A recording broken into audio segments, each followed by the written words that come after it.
वो तकरीबन गिनती में 10 से 12 डाकू थे और मैं उन सबके बीच में बिल्कुल अकेली थी। मुझे बहुत डर लग रहा था। घबराहट के मारे मेरे दिल की धड़कन बढ़ी हुई थी और हाथ पैर बुरी तरह से कांप रहे थे। अब मुझे अपनी इज्जत सही सलामत बचने का कोई रास्ता नजर नहीं आ रहा था। और फिर आखिर वही हुआ। वह लोग मुझे एक कोठरी में लेकर गए और फिर मेरे साथ वो इतने सारे थे कि मेरी पूरी दम मेरे लिए ये सब झेलना नामुमकिन होता जा रहा था। मैं उनके आगे बहुत गिड़गिड़ाई, पर उन्हें मुझ पर तरस नहीं आया। उन्होंने लगातार 4 दिन तक, मेरा नाम सोनाली है, मैं मिडिल क्लास फैमिली से बिलोंग करती हूँ, मैं अपने माँ बाप की इकलौती बेटी हूँ और बहुत लाडली भी। मैं दिखने में बहुत ज़्यादा खूबसूरत हूँ। मेरा रंग बिल्कुल दूध के जैसा गोरा है, आंखें काली काली, घने लंबे काले बाल। जो भी मुझे एक बार देखता तो बस देखता ही रह जाता। हर कोई मेरी इतनी तारीफ करता था कि मैं जब भी अपने आप को आईने में देखती तो मेरे चेहरे पर मेरी खूबसूरती का गुरूर नजर आता था। अक्सर मेरे रिश्तेदार मम्मी से कहते कि आपकी बेटी के लिए तो रिश्तों की लाइन ही लग जाएगी, क्योंकि आपकी बेटी है ही इतनी सुंदर, कोई भी लड़का इसे इनकार ही नहीं कर सकता। उस वक्त तो मैं अपनी खूबसूरती को लेकर बहुत खुश होती थी, लेकिन मुझे नहीं पता था कि एक दिन मेरी यही खूबसूरती मेरे लिए अभिशाप बन जाएगी और मेरा वो हाल करवाएगी कि जिसके बारे में कभी किसी लड़की ने सपने में भी नहीं सोचा होगा। मैं भले ही अपने मम्मी पापा की बहुत लाडली थी, लेकिन मेरे पापा थोड़े सख्त स्वभाव के थे, जिस वजह से माँ ने हमेशा मुझे ये बात समझा कर रखी कि तुम्हें कभी भी अपने कदमों को बहकने नहीं देना है।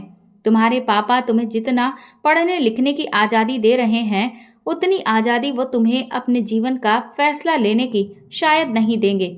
मेरी माँ मेरे पापा को बहुत अच्छे से जानती थी और इसीलिए वह मुझे ये बात हमेशा समझाती रहती थी कि मुझे कभी भी किसी को अपने दिल में जगह नहीं देनी है, क्योंकि माँ का कहना यही था कि मैं नहीं चाहती मेरी बेटी कि तेरा दिल टूटे, तेरे सपने चकनाचूर हो जाएं और मैं बाप बेटी के बीच में दीवार खड़ी होते हुए नहीं देख सकती, क्योंकि मेरे लिए तुम दोनों ही बहुत खास हो।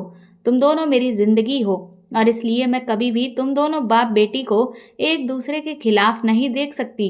तो बेहतर यही होगा कि तुम अपनी पढ़ाई को अच्छे से खत्म करो और फिर जहाँ तुम्हारे पापा तुम्हारा रिश्ता तय कर दे, तुम अपना जीवन उसी के साथ बिताओ।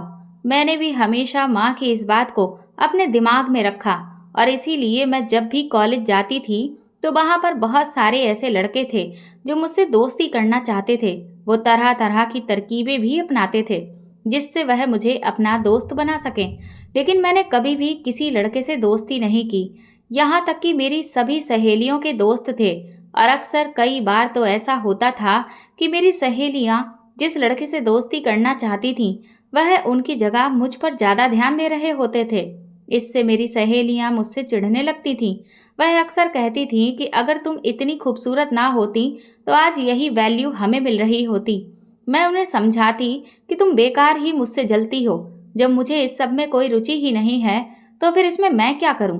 लेकिन सच कहूं तो दिल ही दिल में मेरा भी बहुत जी चाहता था कि कोई हो जो मुझे भी चाहे, जो मेरे लिए भी कई घंटे इंतजार करे। मैं भी उससे छुप छुप कर बातें करूं, चिट्ठियां लिखूं, वो मेरे लिए गिफ्ट्स लेकर आए, मैं उसके लिए सज धज कर तैयार होकर जाऊं। ये सब कुछ करने का मेरा जी बहुत चाहता था। मेरी सभी सहेलियां ये सब कुछ एंजॉय कर रही थीं, सिवाय मुझे छोड़कर। लेकिन मैं क्या करती? अपने पापा के डर की वजह से मैंने कभी भी वो सीमा रेखा पार ही नहीं की और फिर मैंने अपने आप को जैसे तैसे समझा लिया और अपने ख्वाबों के राजकुमार को लेकर मैंने लिखना शुरू कर दिया। दरअसल मुझे बचपन से ही तरह तरह की किताबें पढ़ने और शेर व शायरी लिखना बहुत पसंद था। इसलिए मैं अक्सर अपने दिल की बातों को कविताओं और शायरियों में बदलकर उन्हें अपनी डायरी पर लिख दिया करती थी। एक दिन न जाने कैसे, लेकिन मेरे कमरे की सफाई करते हुए मेरी माँ को मेरी वो डायरी मिल गई और उन्होंने उसमें लिखी हुई सारी शायरियाँ और कविताओं को पढ़ लिया। उसी वक्त मैं कमरे में आ गई और माँ के हाथ में डायरी देखकर मेरे तो पैरों तले से जमीन ही निकल गई थी। मेरी आंखों में आंसू आ गए थे। मुझे बहुत डर लगने लगा। मैं यही सोच रही थी कि अब माँ ना जाने क्या कहेंगी, लेकिन तभी माँ ने मुझे अपने पास बुलाया और मेरे सर पर हाथ फेरते हुए कहा, सोनाली, तुम तो बहुत अच्छा लिखती हो। मुझे तो यकीन नहीं हो रहा था कि मेरी माँ मेरी लेखनी की तारीफ कर रही थी। वो कहने लगी, बेटा, क्या ये सब तुमने अपने दिल की बात शब्दों में पिरोकर लिखी है? मैंने धीरे से सर हिलाया तो माँ कहने लगी, सच में तुमने बहुत अच्छा लिखा है, लेकिन बेटा, बस इन ख्वाबों को तुम हकीकत में अभी पूरा नहीं कर सकती। लेकिन हाँ, जब तुम्हारी शादी जिससे होने वाली हो ना, तुम उसके साथ अपने इन सारे ख्वाबों और ख्वाहिशों को जी भर के जीना। तब तुम्हें पूरी आज़ादी होगी। कोई नहीं होगा जो तुम्हें रोकेगा टोकेगा। मैंने माँ से कहा, सच में माँ? माँ ने मुझे गले लगाते हुए कहा, हाँ बेटी, उस वक्त तुम पर कोई बंधन नहीं होगा और इसीलिए तुम्हें सही समय का इंतज़ार करना होगा। मैं उसी दिन से अपने उस राजकुमार का इंतज़ार करने लगी जो मुझे शादी के बंधन में बांधकर अपने साथ ले जाएगा, जिसके साथ मैं अपने प्रेम की पींगे बढ़ाऊंगी। मैं उसको लेकर तरह तरह की बातें सोचती। कभी सोचती कि क्या वह बिल्कुल फिल्मी हीरो की तरह होगा, जैसे फिल्मों में दिखाया जाता है कि जब हीरोइन को गुंडे परेशान करते हैं तो हीरो तुरंत ही आकर हीरोइन को बचा लेता है। क्या मेरा हीरो भी ऐसा ही होगा? क्या वो भी मेरी खिड़की के नीचे खड़े होकर मेरा घंटों इंतजार करेगा, मेरे लिए तरह तरह के गिफ्ट और गुलाब के फूल लेकर आएगा? ये सब कुछ सोच सोच कर मेरे दिल में बहुत गुदगुदी होती रहती थी। इसी दौरान मेरी एक सहेली की शादी हो गई। उसकी शादी देखकर मैं बहुत खुश हो रही थी, क्योंकि मुझे यही लग रहा था कि अब जो सपने मैं देखती हूँ वो सब मेरी दोस्त को हकीकत में जीने को मिलेंगे। इधर पापा भी मेरे लिए कई सारे रिश्ते देख रहे थे, लेकिन उन्हें वो रिश्ते कुछ खास समझ नहीं आ रहे थे, इसलिए अब तक मेरी शादी फिक्स नहीं हो पाई थी। फिर एक दिन मेरी इस सहेली का जब मेरे पास फ़ोन आया तो मैंने उससे कहा कि तू तो इस वक्त हवा में तैर रही होगी, क्योंकि तुझे तेरा हीरो जो मिल गया है बिल्कुल किसी फिल्म की हीरोइन की ज़िंदगी जी रही होगी। वो मुझसे कहने लगी कि ये तेरी गलत फहमी है सोनाली, हकीकत में और फिल्मों में बहुत अंतर होता है। जो बात प्रेमी में होती है ना, वो पति में नहीं होती। पति तो बल्कि तुम्हारे नखरे उठाने की जगह तुमसे खुद अपनी फरमाइशें पूरी करवाएगा। तुम्हारा पूरा दिन सिर्फ उसकी सेवा में ही निकल जाएगा, और अगर तुम उससे कभी नाराज हो भी जाओ ना, तो शायद ही है जो तुम्हें वह मनाए। मैंने अपनी फ्रेंड से कहा कि अच्छा, अगर ये सब ना सही, लेकिन जीजा जी तुम्हें गिफ्ट तो खूब ला कर देते होंगे और घुमाने भी ले जाते होंगे। इस पर मेरी सहेली कहने लगी, वो सब तो सिर्फ बस शादी के कुछ दिनों तक ही था, उसके बाद तो सब दिन एक जैसे हैं। धीरे धीरे जैसे जैसे वक्त आगे बढ़ेगा उनकी रुचि कम होती जाएगी, और मैं भी दिन भर के सारे काम निपटा कर इतना थक जाती हूँ कि ये सब कुछ सोचने का भी समय नहीं मिल पाता। अपनी सहेली के मुंह से ऐसी बातें सुनकर तो मेरे दिल में जल रही लौ पूरी तरह से बुझ गई। अब तो मुझे यही लगने लगा कि मैंने जो कुछ भी अपने सपनों के राजकुमार के बारे में सोच रखा था वह तो सब बेकार हो गया, क्योंकि पति कभी भी प्रेमी की जगह नहीं ले सकता।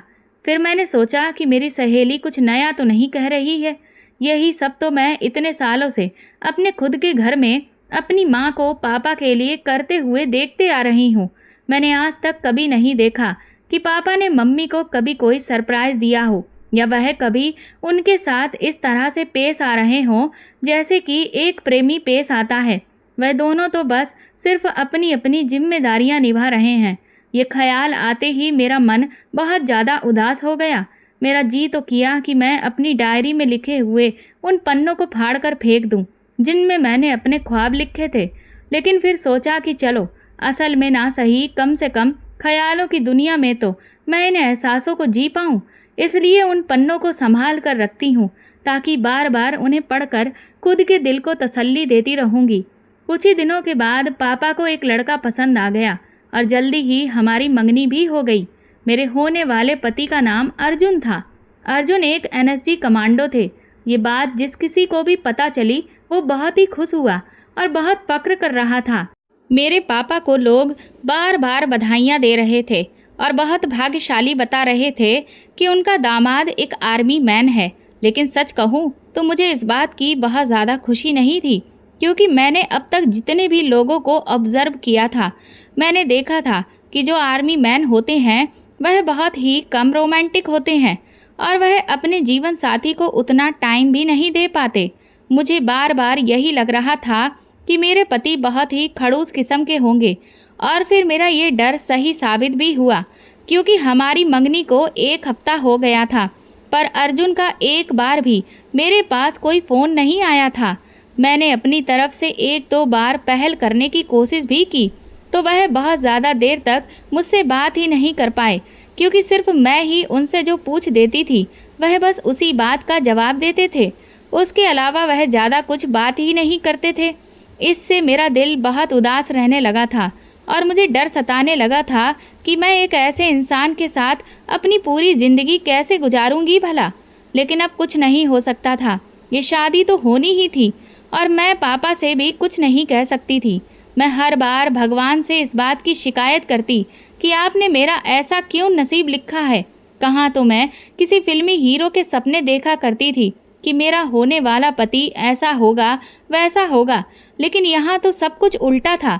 मेरे होने वाले पति को तो मुझसे कोई खास मतलब ही नहीं था, यहाँ तक कि उसे तो मुझसे बात करने में भी कोई खास रुचि नहीं थी। बाकी दुनिया जहाँ के लोग मेरी खूबसूरती को देखकर ना जाने कितने कसीदे पढ़ते थे। कोई भी लड़का अगर मुझे एक बार देखता तो देखता ही रह जाता था, लेकिन अर्जुन ने तो मुझे जब पहली बार देखा था तो मुझे उनके रिएक्शन को देखकर बिल्कुल भी ऐसा नहीं लगा कि वो मेरे दीवाने हो गए हों, जबकि मैं तो ये चाहती थी कि मेरा पति मेरी खूबसूरती में दीवाना हो जाए, मेरे लिए शायरियाँ लिखे, मुझे रोमांटिक डेट पर लेकर जाए, हम चोरी चुपके मिलें, रात रात भर बातें करें और भी ना जाने क्या क्या। लेकिन यहाँ तो बिल्कुल सन्नाटा पसरा हुआ था। मुझे तो ऐसा महसूस ही नहीं हो रहा था कि मेरी शादी होने वाली है, क्योंकि मेरा पति तो बिल्कुल मुझसे कोई मतलब ही नहीं रख रहा था। मैंने कई बार अपनी तरफ से कोशिश की, लेकिन जब मुझे उधर से कोई पहल होती हुई नहीं दिखी तो फिर मैंने हार मान ली और इस सबको अपनी किस्मत समझ लिया। आजकल मैं बहुत उदास रहने लगी थी, लेकिन मैं किसी से कुछ भी नहीं कह सकती थी। इसलिए मैंने अपने आप को किताबों में डुबो दिया और दिन रात खूब सारे नॉवेल पढ़ने लगी। एक दिन शाम को जब पापा घर लौटे तो उन्होंने मम्मी को बताया कि अगले हफ्ते हम लोग पूरे परिवार सहित पापा के एक दोस्त की बेटी की शादी में जा रहे हैं। वो पापा के बहुत खास दोस्त हैं, इसीलिए हम सब परिवार सहित जा रहे थे। पापा ने मम्मी से कहा कि जो भी शॉपिंग करनी हो वो इस एक हफ्ते में निपटा लो। मुझे उस शादी में जाने की कोई भी खास खुशी नहीं थी, लेकिन पापा का हुक्म था तो मानना ही था। मम्मी ने 2 दिन पहले ही अपनी पूरी पैकिंग कर ली थी। वहाँ पर पहने जाने वाले कपड़े, ज्वेलरी और जो भी गिफ्ट्स वगैरह देने थे, रुपए वगैरह, वो सब कुछ अच्छे से रख लिए थे। और फिर हम लोग 2 दिन बाद अपने सफ़र पर निकल गए। मैंने अपने कपड़ों के साथ में एक किताब भी रख ली जो इस वक्त मैं पढ़ रही थी। हमारी ट्रेन शाम की थी। अभी 1-2 स्टेशन हमने क्रॉस ही किया होगा कि तभी पापा मुझसे बोले कि अगले स्टेशन पर अर्जुन आ रहा होगा, तुम जा कर के उसे बुला लाना। पापा के मुंह से ये बात सुनकर मैं तो एकदम से चौंक गई। मुझे विश्वास नहीं हो रहा था कि अर्जुन भी मेरे साथ ही जा रहे हैं। मैंने पापा से पूछा कि लेकिन वो हमारे साथ क्यों जा रहे हैं? तो पापा कहने लगे कि दरअसल उनके घर वालों का भी कुछ रिश्ता मेरे दोस्त से लगता होगा, इसलिए उनके घर भी शादी का कार्ड गया था और अभी अर्जुन छुट्टी पर आया हुआ है और उसकी मम्मी की तबीयत थोड़ी खराब है, इसलिए इस शादी को अटेंड करने के लिए अर्जुन ही जा रहा था। अर्जुन के पापा ने कहा कि जब आप भी वहीं जा रहे हैं तो फिर एक साथ सबका रिजर्वेशन करवा लीजिए। मुझे भी ये बात ठीक लगी। अभी ये बातें हो ही रही थी कि तब तक अगला स्टेशन आ गया और ट्रेन रुक गई। पापा ने मुझसे तुरंत कहा कि जाओ, जाकर अर्जुन को बुला लाओ, देखो वो कहाँ पर है। न जाने क्यों, लेकिन उस वक्त मैं बहुत खुश हो गई थी और तुरंत ही चहकते हुए गाड़ी से उतरकर बाहर पहुंच गई और अर्जुन को यहाँ वहाँ देखने लगी। सच कहूँ तो मुझे यकीन नहीं हो रहा था कि पापा ने मेरी और अर्जुन की इस तरह से मीटिंग फिक्स की थी। मुझे अच्छे से पता है कि ये सब पापा का ही प्लान होगा। वैसे तो मेरे पापा बहुत खड़ूस हैं, लेकिन उनके दिमाग में ये भी आइडिया आ सकता है, ये तो मैं सोच भी नहीं सकती थी। मैं बाहर खड़े होकर अभी अर्जुन को ढूंढ ही रही थी कि तभी वो सामने से वाइट टी शर्ट और ग्रे कलर की कार्गो पैंट में अपना बैग लिए चला आ रहा था। मैंने जैसे ही उसे देखा मेरा दिल बहुत ज़ोर से धड़कने लगा। वो इस वक्त इतना स्मार्ट लग रहा था कि मैं बता नहीं सकती। सच में किसी भी फिल्म का हीरो उसके सामने बिल्कुल फेल था। लेकिन जैसे ही मुझे उसके खड़ूस बिहेवियर के बारे में याद आया, वैसे ही मेरी सारी खुशी एकदम से उड़ गई। उसने मुझे अभी नहीं देखा था, वो यहाँ वहाँ डिब्बों में अंदर झांक कर हम लोगों को ही ढूंढ रहा था। मैंने फिर सोचा कि शायद ये मेरे लिए एक अच्छा मौका होगा जो मैं अर्जुन के दिल में अपने लिए थोड़ा सा प्यार जगा पाऊँ। मैं तुरंत ही दौड़ती हुई उसके पास पहुंची और मैंने कहा, क्या बात है कमांडो साहब, कहाँ देख रहे हैं, किसको ढूंढ रहे हैं? उसने मुझे जैसे ही अपने सामने देखा एकदम से चौंक गया। कहने लगा, वो मैं आपको ही ढूंढ रहा था। उसके इस प्यार भरे बात करने के अंदाज पर मैं तो पिघल गई। मैंने कहा, कमाल है, कितना बड़ा इत्तेफाक है ना, आप मुझे ढूंढ रहे थे और मैं आपको ढूंढ रही थी। उसने मेरी बात का जवाब नहीं दिया और तुरंत ही पूछने लगा कि किस डिब्बे में हैं आप लोग। मैंने कहा, आपको बड़ी जल्दी है, अभी तो ट्रेन यहाँ पर थोड़ी देर रुकेगी, कुछ देर बाहर की हवा भी तो खा लीजिए, थोड़ी देर मुझसे बात कर लीजिए, कुछ देर बाद अंदर ट्रेन में ही बैठना है। तभी ट्रेन सीटी देने लगी और हम दोनों तुरंत ही डिब्बे की तरफ भागे। अंदर जाकर अर्जुन ने मम्मी पापा से नमस्ते किया और फिर वह अपनी सीट पर बैठ गया। मैं अपनी नज़रें छुपाकर उसे ही बार बार देख रही थी, लेकिन वह था कि मुझे बिल्कुल भी नहीं देख रहा था। इससे मुझे बहुत गुस्सा आ रहा था। मैं मन ही मन सोचने लगी कि अभी यही कोई रोमांटिक इंसान होता तो कितना मज़ा आ रहा होता। हम इशारों ही इशारों में खूब बातें करते, लेकिन ये खड़ूस तो बिल्कुल भी टस से मस नहीं होता है। धीरे धीरे रात हो गई और फिर अगले स्टेशन पर अर्जुन पानी की बोतल लेने के लिए नीचे चला गया। मम्मी पापा भी नींद में ऊँघ रहे थे। मौका पाते ही मैं भी उसके पीछे ही ट्रेन से नीचे उतरी। तभी सामने मैंने एक आदमी को देखा जो मुझे बहुत ही अजीब नज़रों से देखने लगा। वह मुझे देखकर बार बार मुस्कुरा रहा था। ये देखकर मुझे गुस्सा तो आया, लेकिन मैंने उसे इग्नोर कर दिया। मैं तुरंत ही अर्जुन के पास पहुंची। मैंने कहा, क्या कर रहे हो कमांडो साहब? वो कहने लगा कि वो मैं पानी खरीदने के लिए आया था, सोचा थोड़ी देर के लिए टहल लेता हूँ। मैंने कहा कि थोड़ा मुझ पर भी ध्यान दे लीजिए। तो अर्जुन कहने लगे कि मैं तो सभी पर ध्यान देता हूँ। मैंने कहा, लेकिन मैं तो खास हूँ ना, मैं आपकी होने वाली बीवी हूँ, आप इतना खड़ूस क्यों हैं? मेरे इस सीधे सवाल से वो मेरी तरफ हैरत से देखने लगा। फिर अर्जुन ने कहा कि ऐसा नहीं है, मैं खड़ूस नहीं हूँ, बस मैं थोड़ा सा कम बोलता हूँ। मैंने कहा, लेकिन देखिए ना, कितना अच्छा सफ़र है और होने वाला हम सफ़र भी साथ में है, लेकिन आप तो बिल्कुल भी रुचि ही नहीं ले रहे हैं। आपकी जगह अगर कोई और होता ना तो अब तक तो। इतना कहकर मैं रुक गई। अर्जुन कहने लगे, तो अब तक तो क्या क्या हो जाता ऐसा? मैं धीरे से मुस्कुरा दी। मैंने कहा, ये तो आपको खुद समझना चाहिए। बात करते करते मैंने जब पीछे पलट कर देखा तो वह आदमी अभी भी मुझे ही घूर रहा था, जिसे देखकर मुझे बहुत अजीब सी घबराहट होने लगी। फिर थोड़ी देर के बाद हम अपने डिब्बे में चले गए। इधर जब मैं वॉशरूम जाने के लिए बाथरूम के पास पहुंची तो वो आदमी वहीं पर खड़ा हुआ था और उसने अचानक ही मेरा रास्ता रोक लिया।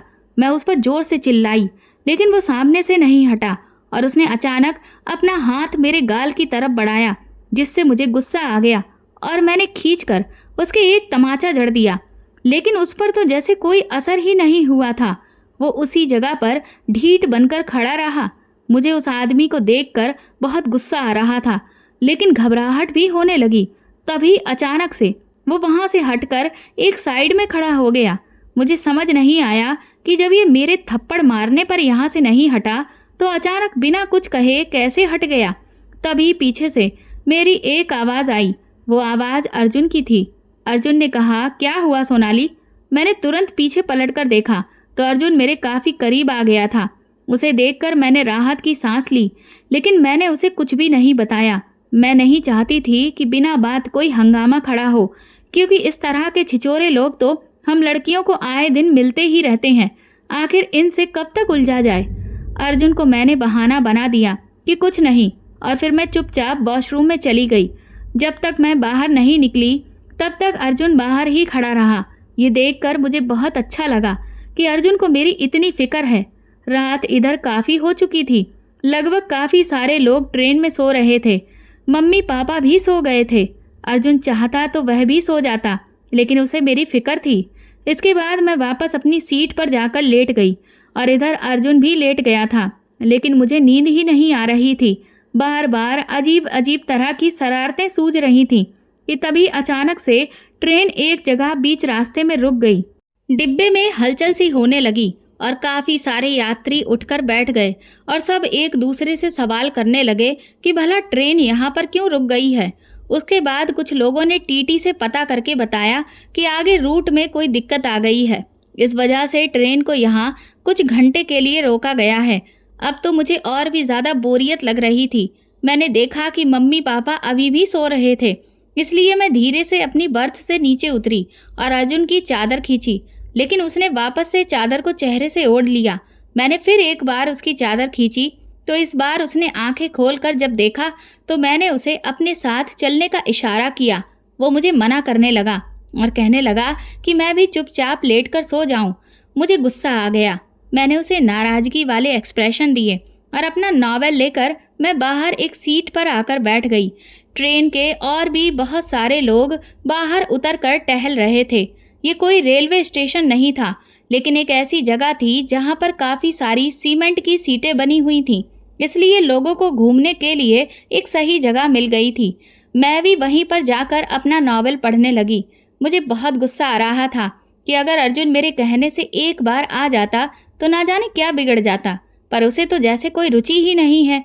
इतना अच्छा मौका तो किसी को नहीं मिलता होगा जितना अच्छा हमें मिला है।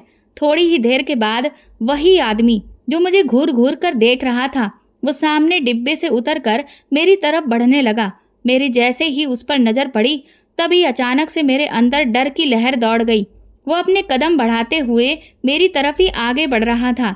मुझे कुछ समझ नहीं आ रहा था कि अब मैं क्या करूं, कि तभी मेरे कंधे पर हल्का सा हाथ किसी ने मारा। मैंने पीछे पलटकर देखा तो वो अर्जुन था। उसे देखते ही मेरा डर छूमंतर हो गया और वो आदमी वहीं पर रुक गया। मैंने तुरंत ही झूठ मूठ की नाराज़गी जताते हुए अर्जुन से अपना मुंह फेर लिया। फिर वो मुझसे कहने लगा, क्या पढ़ रही हो? मैंने उससे कहा कि एक जासूसी नॉवल पढ़ रही हूँ। फिर वो कहने लगा कि तुम तो बहुत गुस्से में लग रही हो। मैंने कहा, हाँ वो तो मैं हूँ। वो कहने लगा कि अब अगर गुस्सा करोगी तो फिर बात कैसे करोगी? मैंने कहा कि मैं गुस्सा करते हुए भी बात कर लेती हूँ।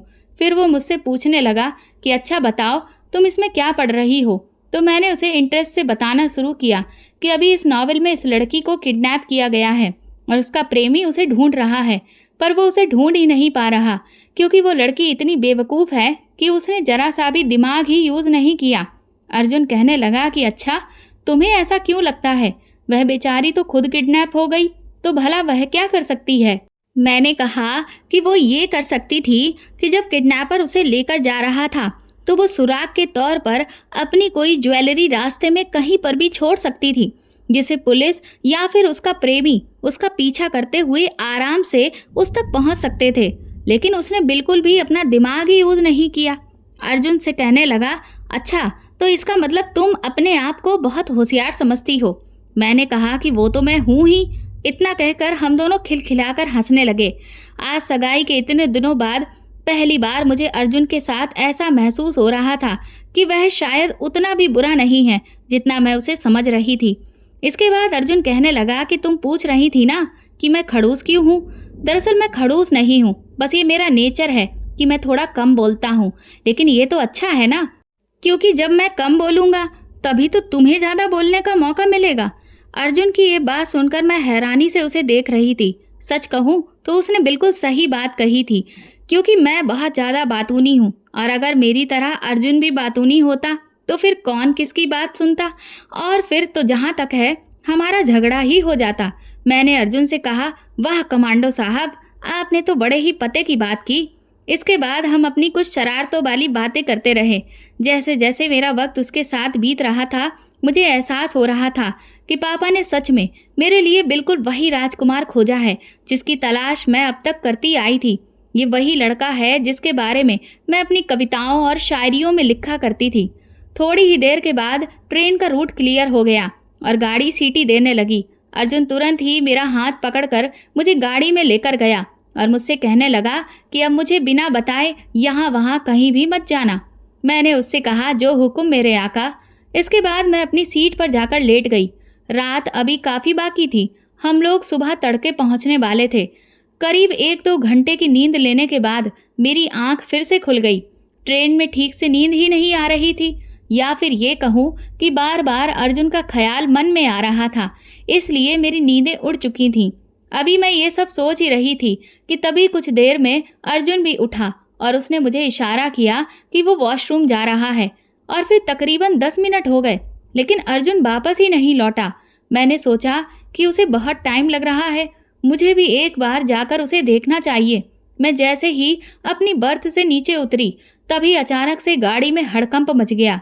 हमारे आसपास ही जो लोग बैठे हुए थे, उनमें से कुछ लोग हथियार और बंदूक लेकर खड़े हो गए और सभी लोगों को डराने धमकाने लगे। उनके साथ लूटपाट करने लगे। पूरी गाड़ी में चीख पुकार मच गई। मुझे कुछ भी समझ में नहीं आ रहा था। मम्मी और पापा भी बुरी तरह से सहम गए। मुझे अर्जुन की भी फिक्र हो रही थी कि वो ना जाने कहाँ है। वह लोग बहुत ही बेरहमी से सभी को लूट रहे थे। गाड़ी में जो पुलिस वाले गार्ड थे, उनको भी उन्होंने ना जाने कब ट्रेन से धक्का देकर गिरा दिया था। इसलिए अब वहां हमें बचाने वाला कोई भी नहीं था कि तभी उन लुटेरों में से एक आदमी मेरे पास आया और उसने जैसे ही मेरे गले की चैन छीनने के लिए अपना हाथ आगे बढ़ाया, तभी वही आदमी जो इतने समय से मुझे परेशान कर रहा था, वहां पर आ गया और उसने उस आदमी को इशारा किया कि वह मुझे हाथ भी ना लगाए। ये देखकर मैं समझ गई कि ये भी इन्हीं लुटेरों में से एक है। लेकिन वो आदमी मेरी मम्मी के साथ खींचातानी करने लगा। उनके हाथों से अंगूठियां निकालने की कोशिश करने लगा। उन्हें बहुत दर्द हो रहा था।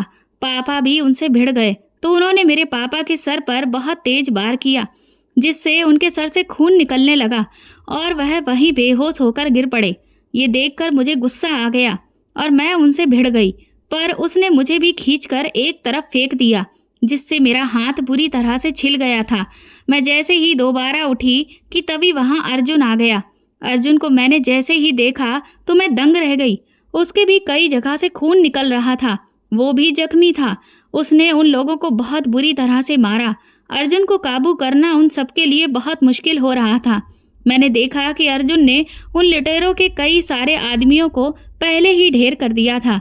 लेकिन तभी जब अर्जुन उनके एक आदमी से निपट रहा था कि पीछे से आकर उस घूरने वाले आदमी ने अर्जुन के पेट में चाकू मार दिया। ये देखकर मेरी चीख निकल गई और मैं बेहोश हो गई।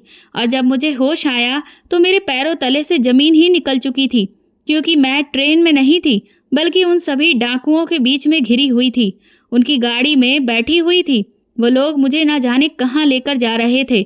जो आदमी मुझे घूर घूर कर देख रहा था, उसका नाम काली था। वो लोग उसे काली भैया कहकर पुकार रहे थे। डर के मारे मेरी हालत बहुत बुरी हो चुकी थी और मेरी आंखों से आंसू और सर से पसीना आने लगा। अब तो मैं समझ चुकी थी कि अब मुझे कोई नहीं बचा सकता। मेरी जान और इज्जत दोनों ही खतरे में थी।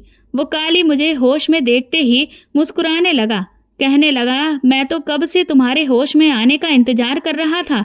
और ये कहकर उसने तुरंत ही मेरे गाल को पकड़ा। मैंने तुरंत उसका हाथ झटक दिया तो वो कहने लगा कि अब तो कम से कम ये नखरे ना दिखाओ।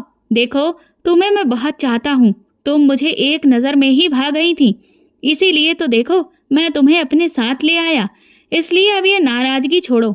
मैंने उसकी किसी भी बात का कोई जवाब नहीं दिया, क्योंकि इस वक्त मुझे चुप रहने में ही अपनी भलाई नज़र आई।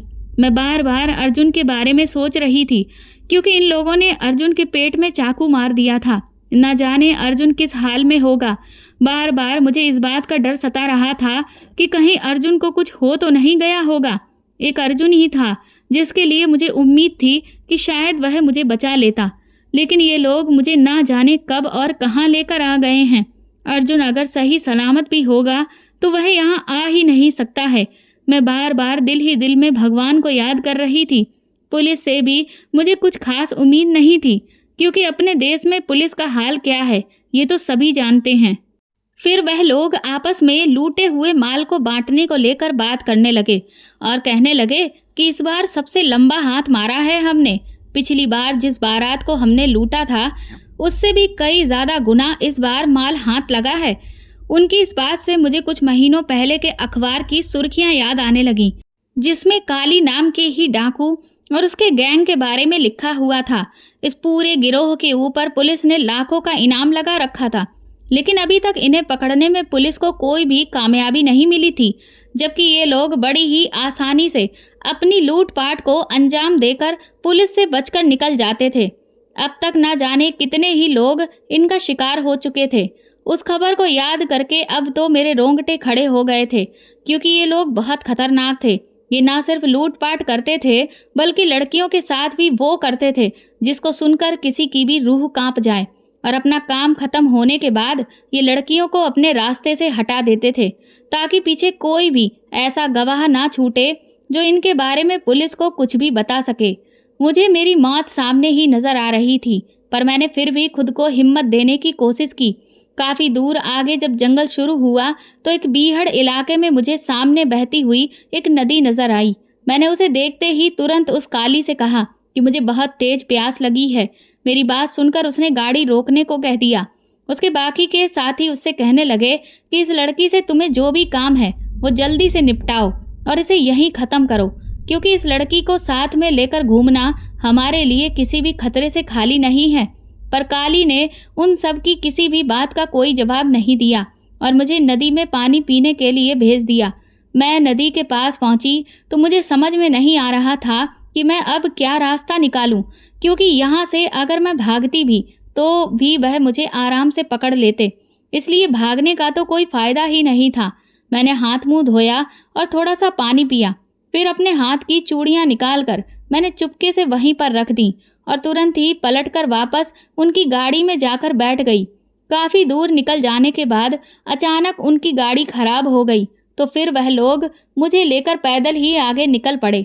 मैं जैसे जैसे आगे चल रही थी, चुपचाप अपनी एक एक ज्वेलरी मैं जमीन पर गिराती जा रही थी, क्योंकि ना जाने वह लोग मुझे किस बीहड़ इलाके में ले आए थे। यहाँ पर तो किसी के लिए भी मुझे ढूंढना नामुमकिन ही था। इतनी दूर चलकर मैं बहुत थक गई थी।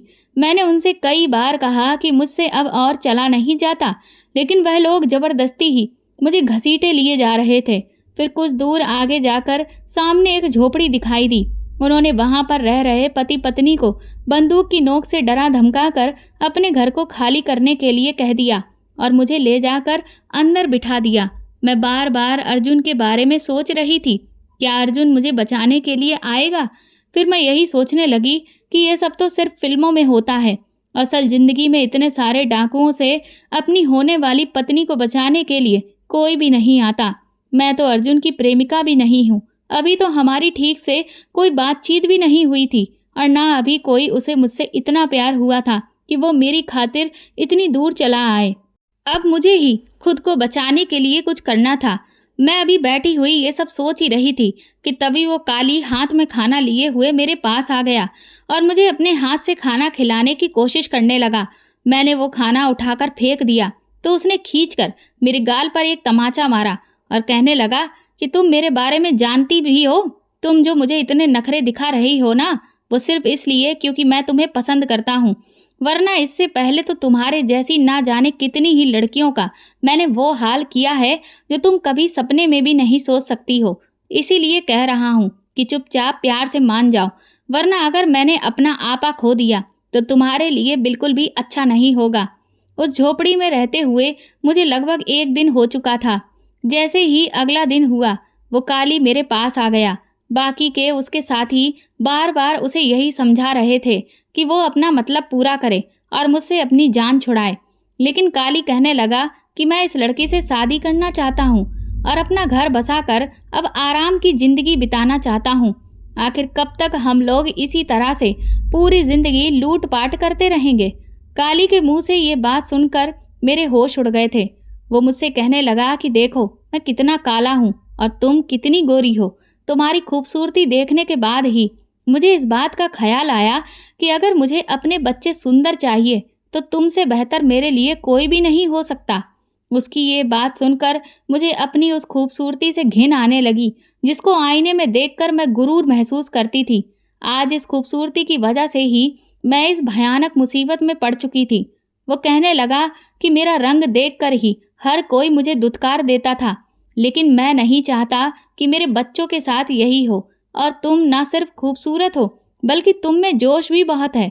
जब तुमने मुझे थप्पड़ मारा, मैं तभी समझ गया कि तुम ही वो हो जो मुझे टक्कर दे सकती हो। इसके बाद वह मुझ पर अपनी धौंस जमाने की कोशिश करने लगा, लेकिन मैंने साफ इनकार कर दिया। तो वह अपने साथियों से कहने लगा कि वह लोग मुझे समझाएं। इतना कहकर वह उस कमरे से बाहर चला गया। उसके साथियों ने मुझे थोड़ी बहुत चोट पहुंचाई ताकि मैं डर जाऊं, और उनकी बात मान लूं, लेकिन मैं तब भी नहीं टूटी, जिससे खिसियाकर वह मेरे हाथ बांधकर बाहर चले गए।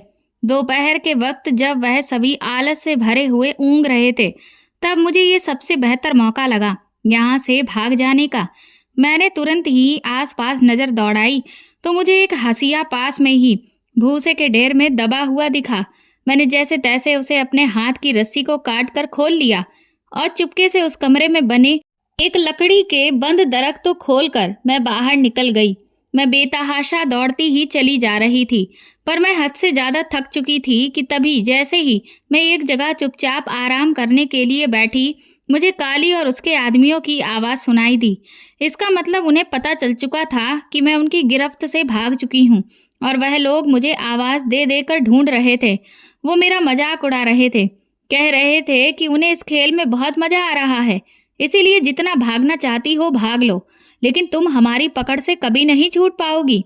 उनकी ऐसी बातें मुझे दहशत हो रही थी, पर अब मैं दोबारा उनकी गिरफ्त में नहीं आना चाहती थी। मैंने एक बार फिर से तेजी से दौड़ना शुरू किया कि तभी अचानक किसी ने मेरा पैर पकड़कर मुझे नीचे गिरा दिया। मैं बहुत बुरी तरह से डर गई थी, क्योंकि मैं समझ गई थी कि अब मैं पकड़ी जा चुकी हूँ। उस आदमी ने मुझे सूखे पत्तों के ढेर में अंदर घसीट लिया और ऊपर से पत्तों से ढक लिया, और जैसे ही मैंने उस आदमी को चेहरा देखा तो मैं दंग रह गई, क्योंकि वह और कोई नहीं बल्कि अर्जुन था। अर्जुन को अपने पास देखकर मुझे सो सुकून मिला, उसे मैं शब्दों में बयां नहीं कर सकती। काली और उसके साथी मुझे बेतहाशा ढूंढ रहे थे, लेकिन अर्जुन ने मुझे बहुत ही अच्छे से उन सूखे पत्तों में छुपा रखा था, जिस वजह से वो वहीं पर खड़े होने के बावजूद भी हम दोनों को देख ना सके, और फिर वह वहां से आगे बढ़ गए। इसके बाद हम दोनों उस ढेर से बाहर निकले। अर्जुन कहने लगा कि हमें जल्द से जल्द यहाँ से निकलना होगा। मैंने तुरंत ही एक बार फिर से अर्जुन को गले से लगा लिया। मुझे अभी भी यकीन नहीं हो रहा था कि मेरा सपनों का राजकुमार, मेरा हीरो, सच में मुझे बचाने के लिए आ चुका था। उसे बहुत चोटें आई थी। उसके पेट में जहाँ पर काली ने चाकू मारा था, वहाँ पर अर्जुन ने कपड़े से बहुत कसके बांध रखा था, जहाँ से अभी भी खून दिखाई दे रहा था। इतनी बुरी हालत होने के बावजूद भी अर्जुन मुझे बचाने के लिए इतनी दूर तक आ गया। इतना प्यार तो शायद मुझे मेरा प्रेमी भी नहीं कर पाता, जितना आज अर्जुन ने साबित करके दिखा दिया था। इसके बाद कुछ दूर पर जाकर अर्जुन ने मुझे एक पेड़ की शाखा के ऊपर जैसे तैसे चढ़ाकर बिठा दिया। वो कहने लगा कि जब तक इनमें से कुछ लोगों को वह ठिकाने नहीं लगाएगा, तब तक यहाँ से निकल पाना हमारे लिए नामुमकिन है, क्योंकि ये गिनती में बहुत ज़्यादा हैं। इसके बाद अर्जुन ने उन सबको एक एक करके अपने रास्ते से हटा दिया। इसके बाद हम वहां से भाग निकले, पर हम जंगल के इतने अंदर आ चुके थे कि मेन रोड तक पहुंच पाना हमारे लिए बहुत मुश्किल हो रहा था। मुझे तो इतनी कड़ी धूप में दौड़ा ही नहीं जा रहा था। मैंने अर्जुन से कहा कि मैं अब और नहीं भाग सकती। अर्जुन कहने लगा कि लेकिन हमें यहाँ से जल्द निकलना होगा, क्योंकि अब तक उन्हें पता चल चुका होगा कि उनके कुछ साथी अब मारे जा चुके हैं और वह लोग पागल कुत्तों की तरह हमें ढूंढ रहे होंगे। अर्जुन मुझसे बोला कि बस कुछ दूर और चलो, क्योंकि मैं पुलिस को खबर कर दी थी और तुम्हारा पीछा करते हुए मैं रास्ते में कुछ ऐसे निशान छोड़े थे कि वह भी उन निशानों का सहारा लेकर हम तक पहुंच ही रही होगी। अर्जुन की इस बात से मुझे बहुत हिम्मत मिली और मैंने फिर से एक बार हिम्मत जुटाकर दौड़ना शुरू किया, लेकिन तभी काली और उसके आदमियों ने आकर हमें घेर लिया और उन्होंने अर्जुन को बहुत बुरी तरह से मारना शुरू कर दिया। काली ये देखकर बहुत बुरी तरह से बौखला गया कि मैं अर्जुन के साथ थी, इसलिए काली ने अपने मंसूबे वहीं पर पूरे करने और फिर मुझे भी अपने रास्ते से हटाने का फैसला सुना दिया। और फिर वह मेरी तरफ आगे बढ़ा और जैसे ही उसने मेरे ऊपर हाथ रखा, तुरंत ही अर्जुन ने आकर उसे रोक दिया और उनके बीच में बहुत ही तगड़ी झड़प शुरू हो गई। ये देखकर काली के आदमियों ने अर्जुन को पकड़ लिया और काली मुझे वहां से लेकर एक खंडर में चला आया। मैं बार बार उसके आगे हाथ जोड़ रही थी, लेकिन उस पर तो जैसे जानवर सवार था। एक ऐसे आदमी से आखिर उम्मीद भी क्या की जा सकती थी, क्योंकि वह तो इससे पहले भी ना जाने कितनी ही लड़कियों के साथ यही सब कर चुका था और उसके चेहरे पर कोई सिकन तक नहीं थी। मैं काली से अपने आप को बचाने की हर संभव कोशिश कर रही थी, कभी यहाँ गिरती कभी वहाँ पड़ती, जिससे मुझे बहुत चोटें आ चुकी थी और मैं बुरी तरह से थक गई थी। फिर जब मैं बिल्कुल बेहोश होने की हालत में आकर जमीन पर गिरकर निडाल होने लगी, तभी काली मुस्कुराता हुआ मेरी तरफ आगे बढ़ा और उसने मेरा दुपट्टा खींचकर अलग किया। और फिर तभी न जाने कहां से अर्जुन फिर से आ गया और उसने काली को इतना मारा कि उसकी हालत खराब हो चुकी थी। कुछ ही देर में काली बेहोश होकर नीचे जमीन पर गिर गया और मैं तुरंत ही अर्जुन के गले लग गई। मैं उस वक्त बहुत बुरी तरह से रो रही थी, क्योंकि मुझे खुद के साथ साथ अर्जुन की जान को लेकर भी बहुत डर लग रहा था। लेकिन तभी फिर अचानक जो हुआ, उससे मेरी सांसें ही रुक गईं। मुझे गोली चलने की आवाज सुनाई दी और जब मैंने अपना सिर उठाकर ऊपर देखा, तो पीछे काली ने अर्जुन पर गोली चला दी थी। गोली लगते ही अर्जुन जमीन पर गिर गया और उसकी आंखें बंद हो गईं और काली अपनी जीत की खुशी में जोर-जोर से हंसने लगा। मेरे तो जैसे होशो हवास ही गुम हो चुके थे। फिर उसने जैसे ही एक बार फिर से मेरी तरफ आगे बढ़ने की कोशिश की, तभी एक और गोली चली, लेकिन वह गोली पुलिस ने चलाई थी काली के ऊपर और काली वहीं पर ढेर हो गया। हम तुरंत ही अर्जुन को अस्पताल लेकर भागे। मैं पूरे रास्ते रोती रही और भगवान से दुआ करती रही कि मेरे अर्जुन को कुछ भी ना हो। मेरे साथ साथ इतने सारे लोगों की जान बचाने वाले की जान अगर आज चली जाती, तो मेरा भगवान से विश्वास ही उठ जाता। कुछ ही देर बाद हम अस्पताल में थे। इसके बाद अर्जुन का इलाज हुआ। अगले दिन शाम तक अर्जुन को जब होश आया, तो मैं उसके सामने ही बैठी हुई थी। वो मुझे देखकर मुस्कुराने लगा। मैंने कहा, आखिर किस मिट्टी के बने हुए हो? इतनी चोट लगी है, इतनी तकलीफ में हो, फिर भी मुझे देखकर मुस्कुरा रहे हो। अर्जुन कहने लगा कि तुम हो ही इतनी प्यारी कि तुम्हें देखकर मेरे सारे दर्द फीके पड़ जाते हैं। मैंने कहा, अरे वाह कमांडो साहब, आपको भी रोमांटिक बातें आती हैं, ये तो मुझे आज पता चला। अर्जुन कहने लगा, ये सब आपकी ही मेहरबानी है। आपकी संगत का असर कुछ ऐसा हुआ है कि दो चार बातें हमने भी सीख ली हैं। इतना कहकर हम दोनों खिलखिलाकर हंसने लगे। मैंने अर्जुन से कहा कि एक बात बताओ, तुम मुझ तक पहुंचे कैसे?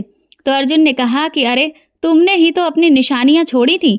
मैंने कहा, लेकिन तुम्हें कैसे पता था कि मैंने अपनी निशानियां रास्ते में छोड़ी होंगी? अर्जुन कहने लगा कि वो तुम नॉवेल वाली लड़की के लिए कह रही थी ना कि उसमें इतनी अकल नहीं है, लेकिन मुझे पता था कि मेरी सोनाली बहुत समझदार है और उसने जरूर मेरे लिए कोई न कोई सुराग छोड़ा ही होगा। अर्जुन की ये बात सुनकर मैं उसकी आंखों में प्यार से देखने लगी। मैं बहुत खुशकिस्मत थी जो मुझे अर्जुन जैसा जीवन साथी मिला। अर्जुन को सरकार की तरफ से वीरता पुरस्कार दिया गया और उसकी तारीफ में अखबारों के पन्ने भर चुके थे कि जिस जघन्य डाकू और उसके गिरोह को इतने समय से पुलिस तक नहीं पकड़ पाई, ना ही उसका बाल बाका कर पाई, एक अकेले कमांडो ने उन सबको धूल चटा दी और उनका नाम और निशान तक मिटा दिया। ये खबर जिसने भी पढ़ी, वो सब अर्जुन की बहुत तारीफ कर रहे थे। मेरे जितने भी रिश्तेदार सहेलियां थीं, सब मुझे बहुत भाग्यशाली बता रहे थे कि अर्जुन मेरा होने वाला पति था। मुझे भी अर्जुन पर बहुत गर्व था। कुछ ही दिनों में अर्जुन ठीक हो गए और फिर हमारी शादी हो गई। आज मैं अपनी लिखी हुई शायरियाँ और कविताएं अर्जुन को पढ़कर सुनाती हूँ और वह बड़े ही ध्यान से मुझे सुनता है और मैं एक बहुत ही खुशहाल जिंदगी अर्जुन के साथ जी रही हूँ, बिल्कुल वैसी जैसी मैं ख्वाबों में देखा करती थी। तो दोस्तों, आपको ये कहानी कैसी लगी हमें कमेंट करके ज़रूर बताएं और प्लीज़ इस कहानी को ज़्यादा से ज़्यादा शेयर और लाइक करके मेरे चैनल को सपोर्ट करें। मुझे आपके सपोर्ट की सख्त ज़रूरत है। साथ ही आप बेल आइकन को ज़रूर दबा दें ताकि आगे आने वाली अपडेट्स भी आपको टाइम पर मिलती रहें। Thank you.